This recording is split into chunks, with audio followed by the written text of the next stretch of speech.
মই ইচ্ছা কৰিলে মোৰ মাকো নাৰাখিব পাৰিলোহেঁতেন, এনেকৈ থৈ দিব পাৰিলোঁ বৃদ্ধাশ্ৰম, কিন্তু মইতো কৰা নাই সেইটো। মই যদি ইমানেই বিয়া পাপা বুলি মাতিব মন যায়নে এতিয়াও? পাপা বুলিতো এনেও মাতোঁ, যেতিয়া যদি লগ পাওঁ পাপা বুলিয়ে মানো, পাপা বুলিয়ে মাতিম। মিছ কৰা হয়নে? মিছ কৰাটো ইমান নহয়। পাপাই কৈছোঁ বুলি তেতিয়া আপুনি সঁচাই চিনি পোৱা নাছিলনে? মই প্ৰথমতে পাপাই কৈছোঁ বুলি কওঁতে মই প্ৰথমতে ধৰিব পাৰিছোঁ, কিন্তু আৱাজটো ভালকৈ অহা নাছিলে। সেইকাৰণে মই দুবাৰমান সুধিলোঁ।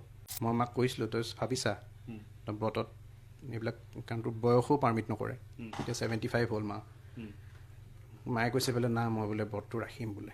পুতেক হিচাপে মই হয়তো গুচিও গ'লোহেঁতেন, কিন্তু কথাটো হ'ল যে তেখেতে মোৰ মাৰ কথা এবাৰো নুসুধিলে। 18 বছৰ একো খবৰ খাতি নাই, আৰু কেনেকুৱা অৱস্থাত আমি ওলাই আহিছোঁ তেনেকুৱা সেইটোও কোনো নাজানে। চাওক, আজিৰ দিনটোত এটা সামাজিক মাধ্যম বা বাতৰিতে চালে আপোনালোকে গম পায়, আৰু এই বাতৰিটো হৈছে পিতা পুত্ৰৰ যি ফোন ৰেকৰ্ডিং, আৰু সেই ফোন ৰেকৰ্ডিংটো সামাজিক মাধ্যমত ব্যাপকভাৱে চৰ্চা হৈছে আৰু বাতৰিটো চৰ্চা হৈছে। আৰু এই মুহূৰ্তত পিতা পুত্ৰৰ যি ফোন ৰেকৰ্ডিঙৰ ভাইৰেল হৈছিলে, আৰু সেই সামাজিক মাধ্যমত চৰ্চা হোৱাৰ পিছতে মই পুত্ৰ চিকিৎসক অনলজ্যোতি বৰদলৈৰ ওচৰত আছোঁ। তেওঁৰ সৈতে কথা পাতিবলৈ চেষ্টা কৰিম। কি ৰহস্য আছে এই ফোন কলটোৰ আঁৰত, কি কথা আছে, কি ধৰণে তেওঁলোকে লৈছে, সেই বিষয়ে কথা পাতিবলৈ চেষ্টা কৰি আপোনাক স্বাগতম জনাইছোঁ। আচলতে এটা ফোন কল ভাইৰেল হৈ আছে, বা সকলোৱে পাইছে, সামাজিক মাধ্যমে হওক বাতৰিত ভাইৰেল হৈ আছে। কি আছে ৰহস্য, কি হৈছিলে আচলতে, ঘটনাটো কি? ৰহস্য বেলেগ নাই। ফোন কল কৰিছিলে নৱেম্বৰত মোক মোৰ দেউতাই, আৰু প্ৰয়াত দেউতাই ফোন কল কৰি পেলাই কৈছিল যে তেখেতে আমাক চাব বিচাৰিছে। এতিয়া আমাক মানে মোৰ ল'ৰা ছোৱালীকেইটাক চাব বিচাৰিছে। আৰু এতিয়া এই ফোন কলটো আহিছে 18 বছৰৰ মূৰত। 2006 চনৰ পৰা আমাৰ কোনো কণ্টেক্ট নাই, কাৰণ তেখেতে আমাক আমাৰ ঘৰৰ পৰা ওলাই দিছিলে, মোক, মোৰ বাইদেউক আৰু মোৰ মাক। ঘৰৰ পৰা ওলাই দিয়াৰ পিছত আৰু তেনেকৈ কোনো একো কণ্টেক্ট নাই। তাৰপিছত আমি কি কৰি খাইছোঁ, কেনেকৈ আছোঁ, তেখেতৰ কোনো একো খা খবৰ নাই। গতিকে সেইটো আছিল, আৰু তেখেতে বিচাৰিছিল যে আহোঁ। গতিকে মই প্ৰথমতে তেখেত বুলি ভবা নাছিলোঁ, কাৰণ 18 বছৰৰ মূৰত ফোন কৰিছে। আৱাজটো পুতুক ভালকৈ অহা নাছিলে, কাৰণ নেটৱৰ্ক ভাল নাছিলে। সেইকাৰণে প্ৰথমতে অলপ মই বোলো কোনোবা পেচেণ্টে ফোন কৰিছে নেকি, সেইকাৰণে মই প্ৰথমতে সুধিলোঁ কোন হয়। পিছত যেতিয়া গম পালোঁ, তাৰপিছততো কথা পাতিলোঁ, আৰু কথা পাতি পেলাই তেখেতক ক'লোঁ যে ঠিক আছে বাৰু, মই চিন্তা কৰি চাওঁ, কণ্টেক্ট ডিটেইলছবিলাক এড্ৰেছ মোক হোৱাটছআপ কৰি দিয়া। হোৱাটছআপ কৰি দিলে। তাৰপিছত আৰু বোলো ভাবি চাওঁ যাব লাগে নে নালাগে। কিন্তু সেইটো ডিচিশ্যন লোৱাৰ আগৰে মই যেনেকৈ ক'লোঁ, 18 বছৰ একো খবৰ খাতি নাই, আৰু কেনেকুৱা অৱস্থাত আমি ওলাই আহিছোঁ তেনেকুৱা সেইটোও কোনো নাজানে। ইনফেক্ট তেখেতৰ নামত এখন FIR এখনো আছে দিছপুৰ থানাত 2006 চনতে, কাৰণ মোৰ মাক আৰু মোৰ বাইদেউক এছল্ট কৰিছিলে। আৰু মাকটো বহুত আগৰ পৰাই এছল্ট কৰে। সেইটোতো 2006 চনৰ। তাৰ আগৰ যদি 30 বছৰো ধৰি লওক আপুনি, তেতিয়াৰ পৰাই মানে আমাৰ জন্মৰ আগৰ পৰাই এইবিলাক টৰ্চাৰ, ফিজিকেল টৰ্চাৰ সেইবিলাক হৈ আছে। গতিকে সেইবিলাক বহুত কথা থাকে। আৰু সেইদিনাখন যেতিয়া ফোন কৰিলে, মই বোলো 18 বছৰ মূৰত কৰিছে বাৰু, ভাবি চাওঁ। কিন্তু কিছুমান কামত মই বিজি হৈ গ'লোঁ। ল'ৰা ছোৱালীৰ পৰীক্ষা থাকে, প্ৰেক্টিছ থাকে, আৰু মাৰো গাটো বৰ এটা ভাল হৈ নাথাকে। ষ্ট্ৰ'ক হোৱাৰ পেচেণ্ট, 2বাৰ ষ্ট্ৰ'ক হৈ গৈছে আগতে।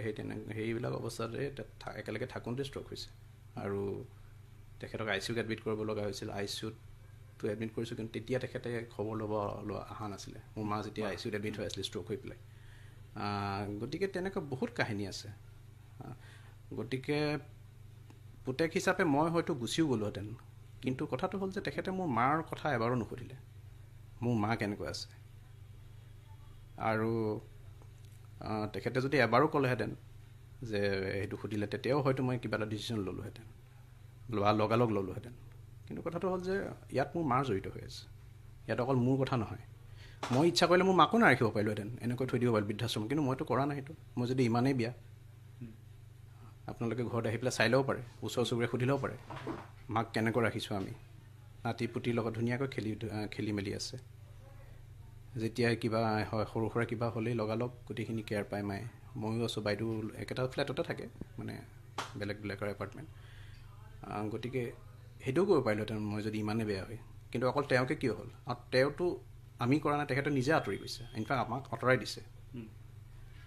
আৰু এতিয়া 18 বছৰৰ মূৰত যেতিয়া ফোন কৰে, ডেফিনেটলি আপুনি পুটুককৈ এটা ডিচিশ্যন ল'বলৈ ইমানবোৰ ফেক্টৰ কনচিডাৰ কৰি পেলাই পুটুককৈ এটা ডিচিশ্যন ল'বলৈ বহুত টান হৈ যায়। তথাপিও মই ভাবিছিলোঁ যে এবাৰ গৈ আহোঁ নেকি, কিন্তু সেই তাৰ মাজতে এয়ে হৈ গ'ল আৰু। গতিকে ডিচিশ্যনটো লোৱাটো ইমান সহজ নহয় তেনেকুৱা অৱস্থাত। বিশেষকৈ 2006 চনৰ আগতে কি হৈছিলে আচলতে, কেনেকৈ আহিব লগা হ'ল, আপোনালোকে ক'ত আছিলে? 2006 আমাৰ ঘৰ আছিলে তেতিয়া দ্বাৰকানগৰত আছিলোঁ, নিজৰে ঘৰ আছিলে, নিজৰ প্ৰপাৰ্টি। তাৰপিছত সেইটো বিক্ৰী কৰিব বিচাৰিছিলে, কাৰণ তেখেতৰ পইচা পাতিৰ সদায় দিগদাৰী, গণ্ডগোল, অদৰকাৰী বস্তু মানে কামত খৰচ কৰি থাকে, এই মদ খালে, জুৱা খেলিলে, কিবা কিবি কামত সেইবিলাক এই খৰচ কৰি থাকে আৰু পইচা নাথাকে। সেইকাৰণে আল্টিমেটলি গৈ পেলাই ক'ৰবাত ধাৰ ধুৰ বহুত কিবা কিবি লাগিলে হ'বলা, সেইকাৰণে ঘৰটো বিক্ৰী কৰি দিওঁ বুলি ভাবিলে। মায়ে ক'লে যে সিহঁতৰ অলপমান পূৰা এই হৈ লওক, পাছ কৰি লওক MBBSটো, MD, তাৰপিছত এই কৰিব। নামানিলে, সেইটোতে কাজিয়া এখন লাগি গ'লে, আমাক ওলাই দিলে বস্তুটো। বেলেগ মানুহো আছিলে, মাৰপিট কৰিলে। মই সেইদিনাখন হোষ্টেলত আছিলোঁ, ডিউটি পৰিছিলে মোৰ সেইদিনাখন। সেই তেনেকুৱা বস্তুত মা আৰু বাইদেউ আছিলে, দুগৰাকী মাইকী মানুহ আছিলে, ঘৰতে আছিলে। তেনেকুৱা আহি পেলাই ফিজিকেল এছল্ট কৰি পেলাই এই হ'ল। তেতিয়া আমি ওলাই আহিলোঁ আৰু বস্তুটো। মই ওলাই এনেকৈ থাকি একো লাভ নাই, আমাৰো এটা ফিউচাৰ এটা আছে, গতিকে এইবিলাক এনেকৈ চলি থাকিব। যোনজন মানুহে 30 বছৰ 35 বছৰখিনি শিকিলে, তাৰপিছত কি শিকিব? ল'ৰা ছোৱালী ডাঙৰ হৈ যোৱাৰ পিছত, আমিতো তেতিয়া বেষ্ট ডাঙৰে যদি MBBS পঢ়ি আছোঁ, ল'ৰা ছোৱালী ডাঙৰ হৈ যোৱাৰ পিছতো যদি সেই মানুহটোৱে একো নিশিকিলে, এতিয়া কি শিকিব? মই এতিয়া কোৱা উচিত নহয়, তেখেত এতিয়া নাই, তথাপিও সত্যটো মানুহে জানিবই লাগিব। গতিকে তেনেকুৱা অৱস্থাত আমি ওলাই আহিলোঁ। তাৰ আগতেতো বহুত অত্যাচাৰ কৰিছিলে, ফিজিকেল এছল্ট, মেণ্টেল এছল্ট, বহুত সেইবিলাক আৰু ক'ব গ'লে আৰু উপন্যাস এখন লিখিব পাৰিব আৰু। আপোনাৰ বাইদেউ আৰু আপোনাৰ লগত কি কৰিছিলে? বাইদেউৰ লগত বিশেষ একো নহয়, কিন্তু তাইক সেই আৰু আমি এটা পঢ়া শুনা কৰি থকা ল'ৰা ছোৱালী আছিলোঁ। ভাল পৰিৱেশ এটা লাগে ন পঢ়া শুনা কৰি থাকিবলৈ। আপোনাৰ পইচা পাতি নাথাকিব পাৰে, কিন্তু পৰিৱেশটো এটলিষ্ট শান্ত হ'ব লাগে পঢ়া শুনা কৰি থাকিবলৈ। গতিকে সেই শান্ত পৰিৱেশ এটা আমি নাপালোঁৱেই। তাৰ মাজতে আমি পঢ়ি মেলি, মায়েও একচুৱেলি মাৰ কাৰণে গোটেইখিনি হ'ল। মায়ে ধৈৰ্য ধৰি পেলাই আমাক দুটাকে ডাঙৰ দীঘল কৰিলে। তেখেত শিক্ষয়িত্ৰী আছিলে, স্কুল এখন কাম কৰিছিলে। আজি যি আছোঁ মাৰ কাৰণে আছোঁ, ময়ো বাইদেউ। এতিয়া যি শ্ৰাদ্ধৰ কাম আছে বা দেউতা মৃত্যু হোৱাৰ পিছত যি কাম থাকে, আপুনি কি ধৰণে কৰিছে এই কাম? আজি ৰাতিপুৱা তিলনীটো কৰিলোঁ মই, তিলনী কৰিছোঁ, বাকী গোটেই নিয়মবিলাক মানি আছোঁ, ব্ৰততে আছোঁ। ইনফেক্ট মাও ব্ৰততে আছে, সেইটো কথা মনত ৰাখিব। মই মাক কৈছিলোঁ, তই ভাবিছা ব্ৰতত এইবিলাক, কাৰণ তোৰ বয়সো পাৰ্মিট নকৰে, এতিয়া 75 হ'ল মা। মায়ে কৈছে বোলে না মই বোলে ব্ৰতটো ৰাখিম বোলে।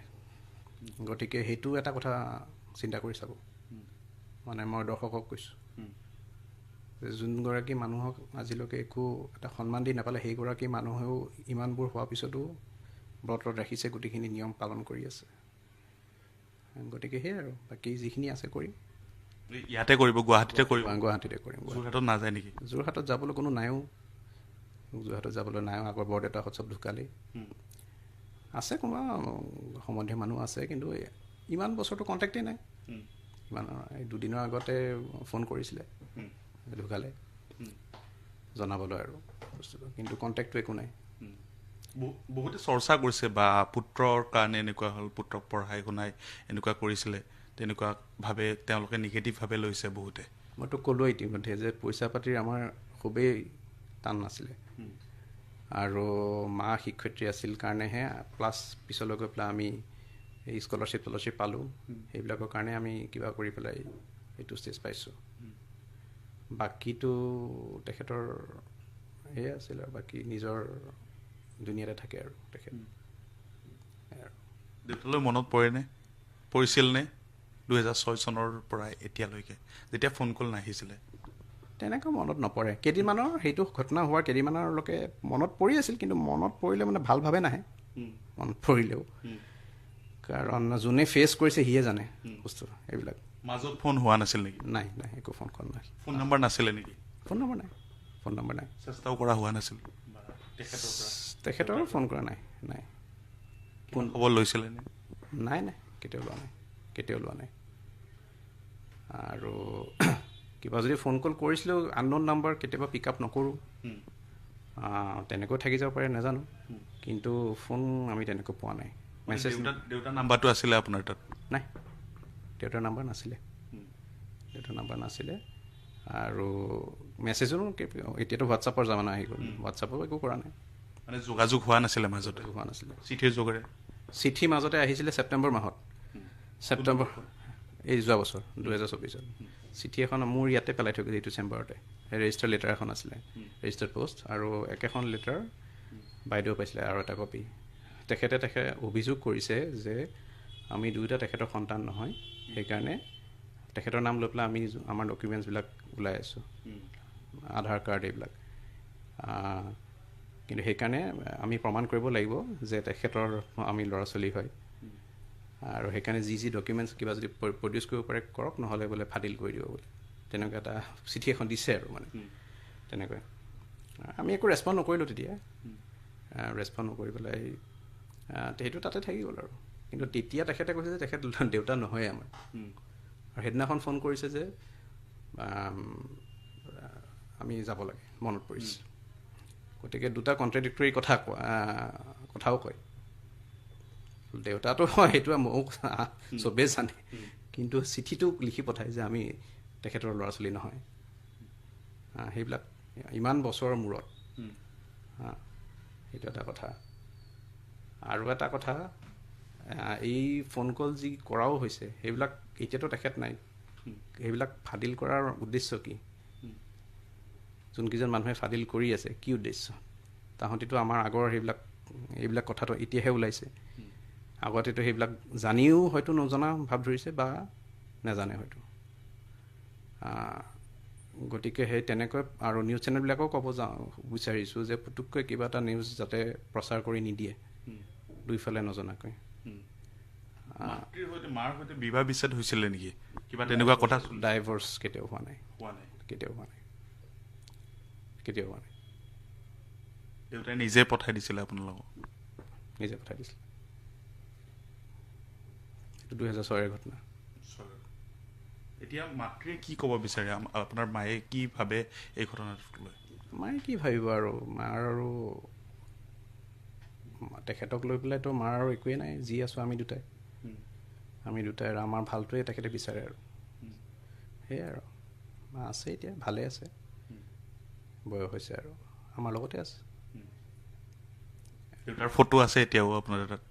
আছে পুৰণি কালৰ এতিয়া ফটো চাব লাগিব, পুৰণা এলবাম যদি কিবা আছে, বহুত দিন খুলি চোৱা নাই সেইবিলাক, চাব লাগিব।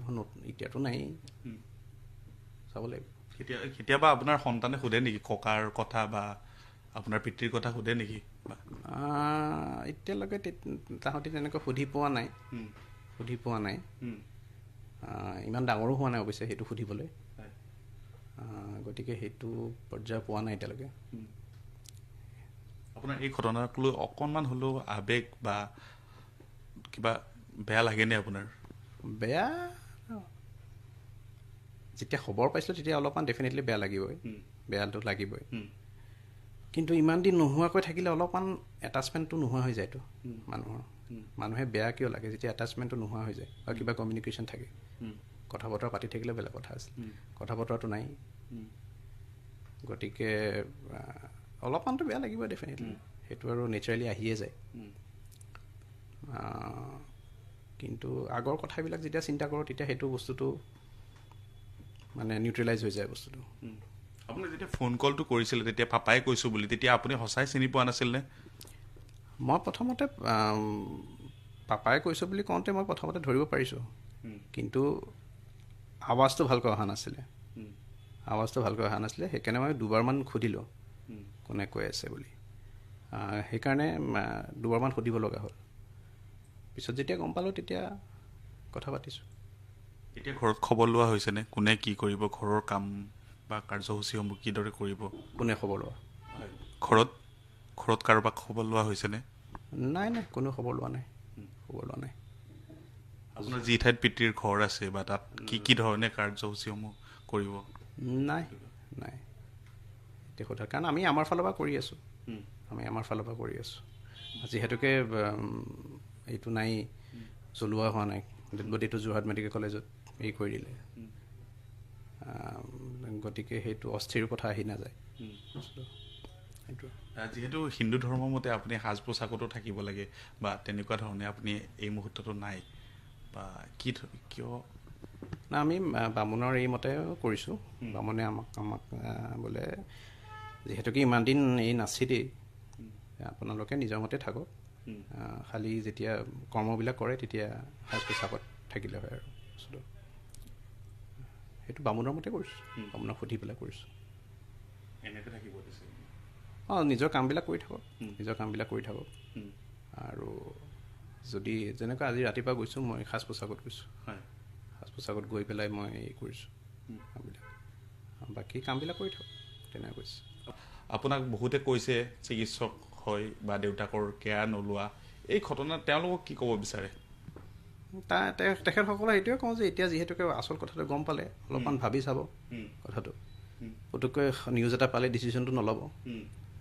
আৰু তথাপিও যদি বুজি পোৱা নাই তেনেহ'লে মোৰ ক'ব লগা একো নাই। গতিকে এইটো নিজে যদি যাৰ বিবেক আছে সি নিজে বুজি পাব, যাৰ বিবেক নাই সিটো এনেও বুজি নাপায়। সেইটো ক'ম আৰু। আপুনি এটা শেষত কুৱেশ্যন সুধিব বিচাৰোঁ, পাপা বুলি মাতিব মন যায়নে এতিয়াও? পাপা বুলিতো এনেও মাতোঁ, যেতিয়া যদি লগ পাওঁ পাপা বুলিয়ে মানো, পাপা বুলিয়ে মাতিম। মিছ কৰা হয়নে? মিছ কৰাটো ইমান নহয়, মিছ কৰা ইমান নহয়, কিন্তু ইমান বছৰ হোৱাৰ পিছত আৰু কেতিয়াবা মনত পৰে, কেতিয়াবা মনত পৰিছিলে, সেয়াই আৰু। আৰু দৰ্শকসকল, আপোনালোকে গম পালে এই মুহূৰ্তত যিহেতু আমি পুত্ৰ অনলজ্যোতি বৰদলৈৰ সৈতে কথা পাতিলোঁ, তেওঁ কৈ গ'ল সকলো ৰহস্যৰ কথা কৈ গ'ল, কিদৰে সংঘটিত হৈছিলে এই ঘটনা আৰু কি হৈছিলে 2006 চনৰ পৰাই তেওঁলোকে গুৱাহাটীত থাকি মাতৃৰ সৈতে বা যি বাইদেউৰ সৈতে তেওঁলোকে কি ধৰণে আছিলে সেই কথাও বিৱৰণ দিলে। আৰু পিতা পুত্ৰৰ যি ফোন কল আছিল, এয়া আছিল